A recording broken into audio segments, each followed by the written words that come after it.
दोस्तों आज की इस वीडियो में हम लोग बात करने वाले हैं कि क्या हम लोग मोटर 3 फेज़ जो होता है उसको हम लोग सिंगल फेज़ पे चला सकते हैं या नहीं, और इसे चलाने से हमें कोई नुकसान हो सकता है, चलाना चाहिए या फिर नहीं चलाना चाहिए। अगर हम बात करें कि सिंगल फेज़ से हमारा 3 फेज़ का मोटर चल पाएगा कि नहीं, तो हमारा कहना हाँ है। 3 फेज़ मोटर सिंगल फेज़ में चलेगा कि नहीं, ये इंटरव्यू में भी पूछा जा सकता है। अब आइए हम लोग वीडियो को शुरू करते हैं। तो सबसे पहले एक कैपेसिटर की ज़रूरत पड़ेगी, जो कि कैपेसिटर की मदद से हम 3 फेज़ को मोटर को हम 3 फेज़ वायर से ही इसे इंस्टॉल करके हम इसे चला सकते हैं। तो आइए सबसे पहले हम 3 फेज़ मोटर को सिंगल फेज़ पे कैसे चलाएंगे इसका कनेक्शन कर लेते हैं। उसके लिए हमें क्या करना है, सिंपल जो हमारा ये एमसीबी देख रहे हैं इसमें एक फेस और एक न्यूट्रल ले लेना है। उसके बाद दोस्तों यहीं से एक आउटपुट उठाएंगे और एक यहाँ से न्यूट्रल डायरेक्ट हम ले जा करके इस मोटर के एक टर्मिनल में दे देंगे दोस्तों।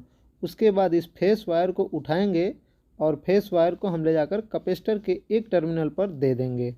अब यहाँ से फिर हम एक लूप वायर को उठाएंगे और इस लूप वायर को भी ले जाकर हम मोटर के एक टर्मिनल में इसे जोड़ देंगे। फिर क्या करेंगे दोस्तों, हम हमारा जो कैपेसिटर का दूसरा सिरा रह जाता है, फिर हम एक वायर को यहीं से उठाएंगे और जो हमारा बचा हुआ टर्मिनल है मोटर का तीसरा, उसमें ले जाकर इसे जोड़ देंगे। अब बात आती है ये 3 फेज़ मोटर इस तरह के सिंगल फेज़ पर वर्क करेगा कि नहीं। तो दोस्तों ये वर्क तो करेगा, पर इसमें हमें एक काम करना है। हमें मोटर का कनेक्शन जो है हमें स्टार में ही रखना है। अगर हमारा डेल्टा में रहेगा तो ये हमारा वर्क डेल्टा में नहीं करेगा। जैसे कि ये देख रहे हैं ये स्टार कनेक्शन है और ये डेल्टा। तो दोस्तों हमारा मोटर ये स्टार कनेक्शन में चलेगा, और जब डेल्टा कनेक्शन में अगर इसे हम इस तरह का सप्लाई देते हैं तो ये वर्क नहीं करेगा। अब हम चेक करेंगे कि मोटर में कोई प्रॉब्लम तो नहीं हो रहा है इस तरह से कनेक्शन करके चलाने पर। तो उसके लिए हम मल्टीमीटर लेंगे और वोल्टेज पर रख कर इसमें हम जो कैपेसिटर लगाए हैं यहाँ पे अगर हम चेक करेंगे तो यहाँ पे हमारा 220-30 वोल्टेज शो करेगा।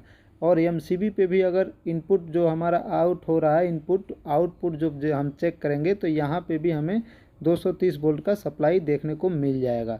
लेकिन इसी मल्टीमीटर से दोस्तों अगर हम मोटर पे जब सप्लाई चेक करेंगे वोल्टेज को, तो ये वोल्टेज हमारा 420-30 तो नहीं आएगा, लेकिन लगभग 380, 90, 370, 80 इतना तो आएगा। और इस तरह से हमारा मोटर वर्क करेगा भी।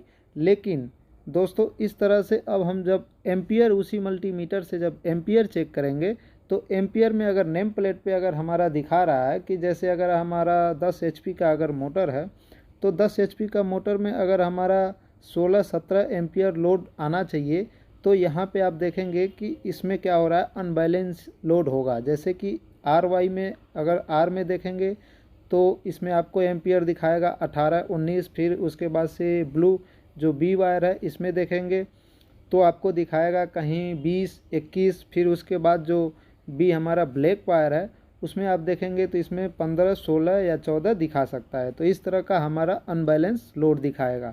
तो इसलिए हमें इस तरह का मोटर चलाना हो अगर कभी भी, तो किसी भी हाल में हमें ज़्यादा देर तक नहीं चलाना है, क्योंकि इस तरह का मोटर ज़्यादा देर चलाने पे हमें जल जाने की संभावना ज़रूर होगी।